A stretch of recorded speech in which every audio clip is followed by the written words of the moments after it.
Hello friends, मी आज तुमच्यासाठी एक नवीन व्हिडिओ घेऊन आलेली आहे. प्रेग्नेंट लेडीजसाठी कोणत्या कोणत्या टेस्ट करण्याची गरज असते त्या मी आज तुम्हाला सांगणार आहे. बरेचदा आपण कन्फ्यूज होतो नक्की कोणत्या टेस्ट करायला पाहिजेत. डॉक्टर आपल्याला एक्स्ट्रा टेस्ट सांगत तर नाही आहेत ना, किंवा कमी सांगत नाही आहेत ना, किंवा माझ्या मैत्रिणीला ही टेस्ट सांगितली आहे, ती मला नाही सांगितली आहे, मग मला का नाही सांगितली, अशा आपल्याला अनेक शंका येतात. तर आज मी थोडक्यामध्ये तुम्हाला फक्त कोणत्या कोणत्या टेस्ट हेल्दी नॉर्मल प्रेग्नेंट वुमेनसाठी गरजेच्या असतात त्या मी तुम्हाला सांगण्याचा प्रयत्न करणार आहे.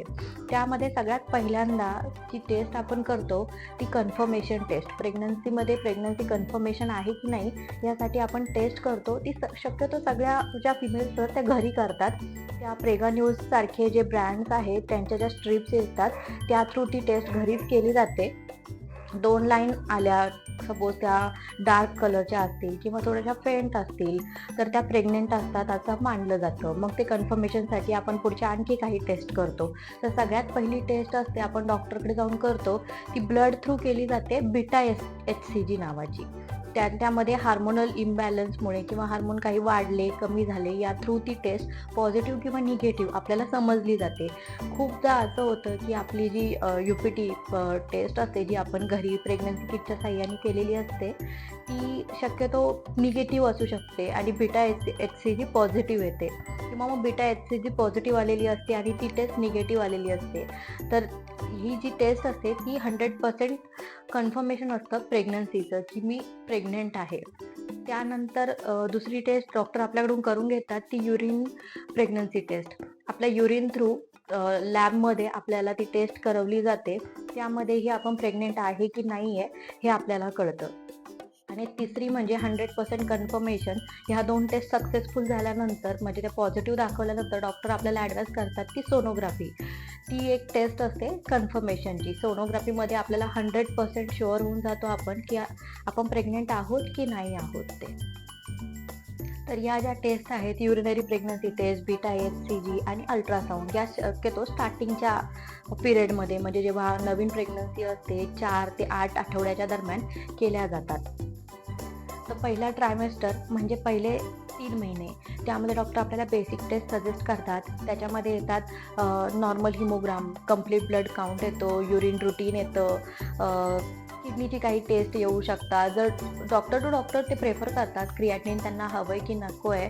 त्यानंतर त्याच्यामध्ये थायरॉइड फंक्शन टेस्ट केली जाते, calcium, vitamin D, iron test आणि शुगरची टेस्ट केली जाते एक रँडम. त्यामध्ये जर शुगर काही कमी जास्त जाणवली तर मग ते त्याच्यामध्ये अजून काही टेस्ट ॲडवाईज करतात कन्फर्मेशनसाठी की प्रेग्नेंट लेडीजमध्ये कधी कधी जेस्टेशनल डायबिटीज इंडिकेट होतो, तर तो आहे की नाही हे कन्फर्म करण्यासाठी as per your reports doctor तुम्हाला ॲडवाईज करतात की त्या टेस्ट करणं गरजेचं आहे. की दुसरा ट्रायमेस्टर जो 4थ्या महिन्यापासून चालू होतो त्यामध्ये आपण शक्यतो 8 ते 11 आठवडे याच्या दरम्यान NB किंवा NT स्कॅन म्हणला जातो, नकल स्कॅन. त्याच्यामध्ये बेबीचे bones, structure development, spine development व्यवस्थित झाली आहे की नाही त्याच्यामधून कळतं, किंवा जे आपण काही ॲबनॉर्मॅलिटीज असतात बेबीमध्ये ते त्या स्कॅन थ्रू कळतं.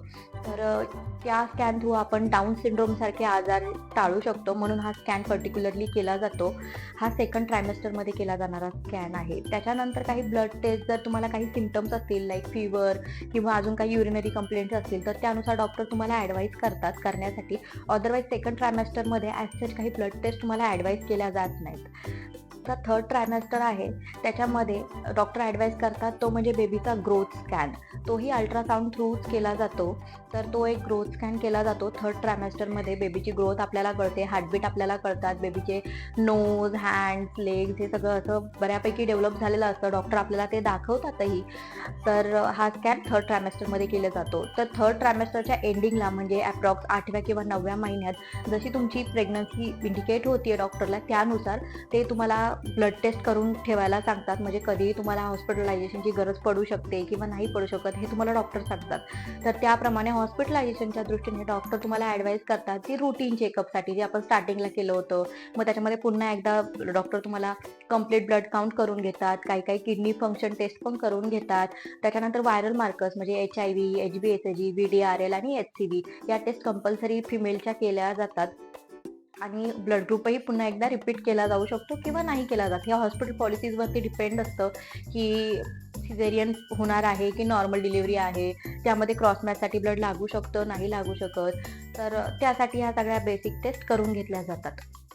आता ॲज पर डॉक्टर आपले स्कॅनचे ड्युरेशन किंवा मग आपण अटेम्प्ट बोलू शकतो. म्हणजे 3 स्कॅन, 4 स्कॅन, 5 स्कॅन असं त्यांचं ठरलेलं असतं. प्रत्येक डॉक्टर टू डॉक्टर तुम्हाला ॲडवाईस करतात की कोणत्या-कोणत्या महिन्यामध्ये स्कॅन गरजेचं आहे किंवा कोणत्या महिन्यामध्ये तुम्ही टेस्ट केली पाहिजे, कोणत्या महिन्यामध्ये तुम्ही सोनोग्राफी केली पाहिजे.